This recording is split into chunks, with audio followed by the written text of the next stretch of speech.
Hi hello everyone, আবার চলে এসেছি তোমাদের সাথে ছোট্ট একটা মিনি ব্লগ শেয়ার করতে।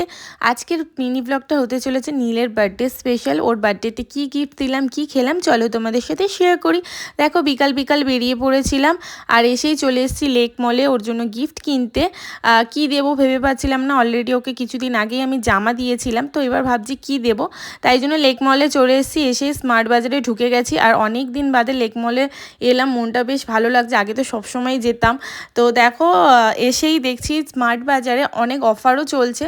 তারপর ভাবলাম যে কি দেবো এই ছেলেদের গিফট দেওয়া না খুবই ডিফিকাল্ট ব্যাপার আমার। এই ছেলেদের গিফট কিনতে গিয়ে আমি ভেবেই পাই না যে কী দেবো। তো এখানে অনেক কিছুই দেখছিলাম, ব্যাটও দেখছিলাম। ব্যাটটা ওর হাইট থেকে একটু বেশি বড় হয়ে যাচ্ছিল, সেরকম পাচ্ছিলাম না ভালো। আর এখানে মেয়েদের কত রকমের দেখো গিফট দেওয়ার জন্য, বারবি এই ওই হ্যানা ত্যানা, প্রচুর মেয়েদের গিফট দেওয়ার জন্য প্রচুর অপশান পাওয়া যায়, বাট ছেলেদের কোনো অপশানই আমি বুঝে পাই না। তারপর দেখলাম এই বলগুলো, ভাবছি যে বলই দেবো। তারপর বলগুলো দেখতে দেখতে ভাবলাম যে একটুখানি জামাও দেখে আসি, যদি জামা ভালো লাগে তো দেবো। দেখতে দেখতে আমিও একটু আমার জামা দেখতে ঢুকে গেছিলাম আর কি, যেহেতু অফার দিচ্ছিল। তো দেখছিলাম, তো পছন্দ সেরকম হয়নি, তাই আর নিইনি। তারপর দেখলাম ওর জন্য, তো ওরও বেশি সেরকম ভালো লাগছিল না খুব একটা, তাও দেখছিলাম টুকিটাকি।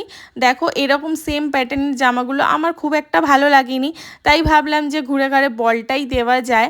তো আবার চলে এসেছি বলের কাউন্টারে, তো ও চলে এসছে, দুজনে মিলে সিলেক্ট করে একটা বল কিনে। যেহেতু ফিফা ওয়ার্ল্ড কাপ চলছে তাই জন্য ওকে বলটাই গিফট করলাম। আর ও তো কিন্তু ওয়ার্ল্ড কাপ দেখে, তাই জন্য ও তো গিফটটা পেয়ে ভীষণই খুশি হয়েছে।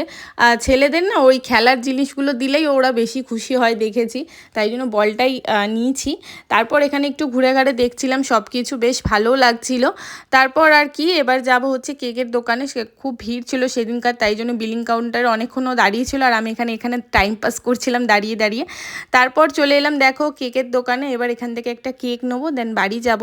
তো এখানে চুজ করে উঠতে পারছিলাম না কি কেক নেবো। তারপর একটা পছন্দ করে কেক নিয়েছি। তারপর আমরা চলে এলাম বাড়িতে এসে দেখলাম সব খুদেরা, সব বাচ্চাগুলোর বন্ধুরা এসে সবাই হাই করছে। আর এখনকার বাচ্চারা সারাক্ষণ মোবাইল হাতে নিয়ে গেম আর গেম।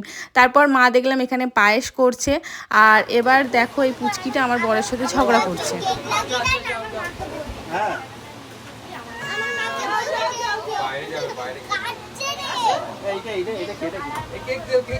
পুচকির ঝগড়া তো দেখতেই পেলে, আরও অনেক কিছু ঝগড়া করছিল, যেগুলো আমার হাতে ফোন ছিল না, আমি ক্যাপচার করতে তখন পারিনি। এত পাকা পাকা কথা বলছিল কি বলবো, যদি ওগুলো ক্যাপচার করতাম খুব ভালো হতো। তো যাই হোক, এখন বউ বসে পড়েছে কেক কাটতে।